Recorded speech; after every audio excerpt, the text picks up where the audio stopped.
आइए आज हम यीशु और सामरी स्त्री की कहानी बाइबल के नए नियम में यूहन्ना 4:1-42 में वर्णित है।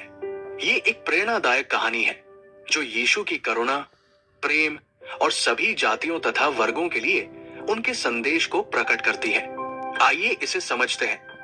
यीशु और उनके शिष्य यहूदिया से गलील की यात्रा पर थे। रास्ते में उन्हें सामरिया से होकर जाना पड़ा। सामरिया उस समय यहूदियों और सामरियों के बीच लंबे समय से चले आ रहे विवाद और मतभेदों के लिए जाना जाता था। यहूदी सामरियों को निम्न मानते थे और उनसे बातचीत करना भी उचित नहीं समझते थे।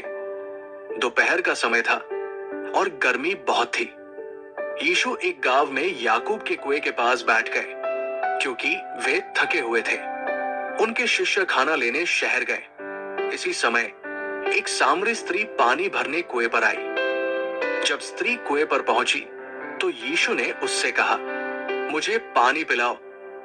स्त्री चौंक गई और बोली, आप यहूदी होकर मुझसे एक सामरी स्त्री से पानी क्यों मांग रहे हैं? उस समय यहूदी और सामरी लोग एक दूसरे से संपर्क नहीं रखते थे। यीशु ने उत्तर दिया, यदि तुम परमेश्वर के वरदान को और ये जान पाती कि तुमसे पानी मांगने वाला कौन है, तो तुम मुझसे ही जीवन का जल मांगती और मैं तुम्हें दे देता। स्त्री ने कहा, आपके पास पानी भरने का कोई साधन नहीं है और कुआं बहुत गहरा है। आप ये जीवन का जल कैसे देंगे? क्या आप हमारे पूर्वज याकूब से भी बड़े हैं, जिन्होंने हमें ये कुआं दिया? यीशु ने समझाया, जो कोई इस कुएं का पानी पीता है वो फिर प्यासा होगा, लेकिन जो पानी मैं दूंगा उसे पीने वाला कभी प्यासा नहीं होगा। वो पानी उसमें अनंत जीवन तक बहने वाले झरने के समान होगा। स्त्री ने कहा, ऐसा पानी मुझे भी दीजिए ताकि मुझे फिर प्यास न लगे और मुझे यहाँ पानी भरने न आना पड़े। यीशु ने उससे कहा, जाओ अपने पति को बुला कर लाओ। स्त्री ने उत्तर दिया, मेरे पास पति नहीं है। यीशु ने कहा, तुमने सच कहा है, तुम्हारे 5 पति थे और जिस पुरुष के साथ तुम अब रह रही हो वो तुम्हारा पति नहीं है। ये सुनकर स्त्री आश्चर्यचकित हुई और बोली, मैं समझती हूं कि आप एक भविष्यवक्ता है।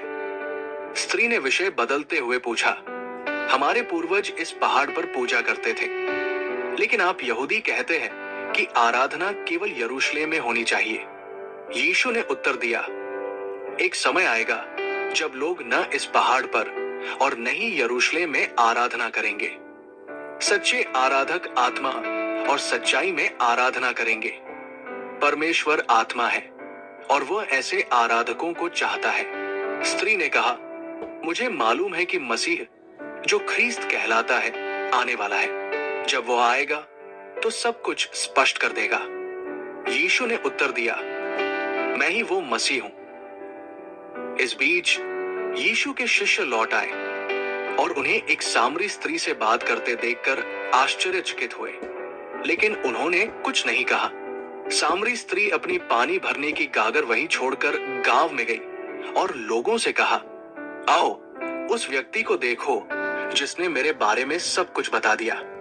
क्या वो मसीह हो सकता है? गांव के लोग ये सुनकर यीशु से मिलने कुएं की ओर दौड़ पड़े। गांव के लोग यीशु से मिले और उनसे निवेदन किया कि वो उनके यहाँ कुछ समय रुके। यीशु वहां 2 दिन रहे और लोगों को परमेश्वर के राज्य का संदेश दिया। उनमें से बहुत से लोगों ने कहा, अब हम केवल उस स्त्री की बातों के कारण विश्वास नहीं कर रहे हैं। हमने स्वयं सुना है और जानते हैं कि ये व्यक्ति वास्तव में संसार का उद्धार करता है। इस कहानी का महत्व जाति और वर्ग से परे प्रेम। ये कहानी दिखाती है कि यीशु का संदेश सभी के लिए है। वो जाति, लिंग या सामाजिक स्थिति के आधार पर भेदभाव नहीं करते। यीशु ने ये सिखाया कि सच्ची आराधना बाहरी स्थानों और परंपराओं पर निर्भर नहीं है, बल्कि आत्मा और सच्चाई में होनी चाहिए। जीवन का जल जो यीशु देते हैं वो आत्मिक संतोष और अनंत जीवन का प्रतीक है। ये कहानी यीशु के चरित्र और उनके संदेश की गहराई को समझने में मदद करती है। ये हमें ये भी सिखाती है कि हमें सभी लोगों से प्रेम और समानता के साथ व्यवहार करना चाहिए।